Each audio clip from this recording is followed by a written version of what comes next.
10ನೇ ವಯಸ್ಸಿಗೆ ಭಾರತಕ್ಕೆ ಗೋಲ್ಡ್ ಮೆಡಲ್ನ ತಂದುಕೊಟ್ಟಿರುವಂಥ ಯಂಗೆಸ್ಟ್ MMA ಫೈಟರ್. ಸೊ ನಿನ್ನ ಪ್ರಕಾರ ಡ್ರೀಮ್ ಅಂದರೆ ಏನು? ಡ್ರೀಮ್ ಅಂದರೆ ಅವ್ರದ್ದು ಫ್ಯೂಚರ್ ಅಂತ ನನ್ನ ಪ್ರಕಾರ. ಸೊ ಈಗ ಟ್ರೈನಿಂಗ್ ಅಂತಂದರೆ ಹಾರ್ಡೆಸ್ಟ್ ಪಾರ್ಟ್ ಏನು ನಿನ್ನ ಟ್ರೈನಿಂಗ್ದು?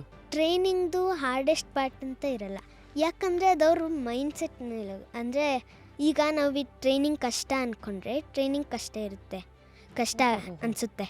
ಹಾಂ, ಟ್ರೈನಿಂಗ್ ಇದು ಈಸಿ ಇದೆ ಅಂದ್ಕೊಂಡ್ರೆ, ನಾವು ಟಫ್ ಅಂದ್ಕೊಂಡ್ರೆ ಟ್ರೈನಿಂಗ್ ಈಸಿ ಅನಿಸುತ್ತೆ. ಸುಮಾರು ಜನ ಚಿಕ್ಕವಳು ಇವಳು ಹೆಂಗೆ ಮಾಡ್ತಾಳೆ ಅಂತಿರ್ತಾರೆ. ಅವಾಗ ನಾನು ಹೌದಾ, ನಾನು ಚಿಕ್ಕವಳಾಗಿದ್ರೂ ನಾನು ಮಾಡಿ ತೋರಿಸ್ತೀನಿ ಅಂದ್ಬಿಟ್ಟು ನಾನು ಹೋಗ್ತೀನಿ.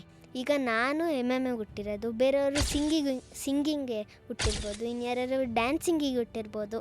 ಅದು ಅವ್ರ ಡ್ರೀಮ್ಸು, ಅವ್ರು ಗಿವ್ ಅಪ್ ಮಾಡಬಾರ್ದು ಎಷ್ಟೇ ಕಷ್ಟ ಆದರೂ. ಅಪ್ಪ ಅಮ್ಮಂಗೆ any message?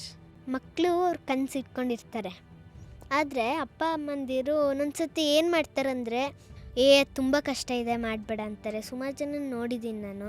MMA is too dangerous for kids. ಇಲ್ಲವೇ ಇಲ್ಲ. ಫುಲ್ ವಿಡಿಯೋನ ನೋಡಿ ಆನ್ ರ್ಯಾಪಿಡ್ ರಾಶ್ಮೀಸ್ ಯೂಟ್ಯೂಬ್ ಚಾನಲ್.